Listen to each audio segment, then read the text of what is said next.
દાહોદ જિલ્લાના પીએમ આદિવાસી આશ્રમશાળા ખાતે વિદ્યાર્થીઓ માટે વિદાય સમારંભ તેમજ આગામી પરીક્ષાની રિસિપ્ટ વિતરણ કાર્યક્રમ યોજાયો. આ કાર્યક્રમ દાહોદ જિલ્લા ભાજપ પ્રમુખ શ્રી સ્નેહલભાઈ ધરિયાની અધ્યક્ષતામાં યોજાયો હતો. કાર્યક્રમની શરૂઆત મહાનુભાવોના કરકમળે દીપ પ્રાગટ્ય સાથે કરવામાં આવી. ત્યારબાદ ઉપસ્થિત મહેમાનોના હસ્તે વિદ્યાર્થીઓને આગામી પરીક્ષાની રિસિપ્ટ વિતરણ કરવામાં આવી અને તેમને ઉત્કૃષ્ટ પ્રદર્શન માટે પ્રોત્સાહિત કરવામાં આવ્યા. કાર્યક્રમ દરમિયાન તમામ મહેમાનોનું ફૂલહાર અને સાલ ઓઢાડી ભાવભર્યું સ્વાગત કરવામાં આવ્યું.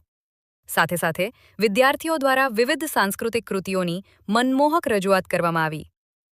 આ કાર્યક્રમમાં દાહોદ જિલ્લા ભાજપ પ્રમુખ સ્નેહલભાઈ ધરિયા, પંચમહાલ જિલ્લા બારિયા સમાજના પ્રમુખ સમરસી પટેલ, પંચમહાલ જિલ્લા રમતલા રમત અધિકારી પસાયા, તાલુકા પાર્ટી પ્રમુખ સામભાઈ કટારા, જિલ્લા ભાજપ મંત્રી રાહુલભાઈ રાવત, જિલ્લા પંચાયત સભ્યો ટી.કે. બારિયા, સી.કે. મેડા, સરતનભાઈ ચૌહાણ, તાલુકા ભાજપ મહામંત્રી પપ્પુ શેઠ, તાલુકા પંચાયત ચેરમેન દિનેશભાઈ ડામોર સહિત અનેક અગ્રણીઓ ઉપસ્થિત રહ્યા હતા.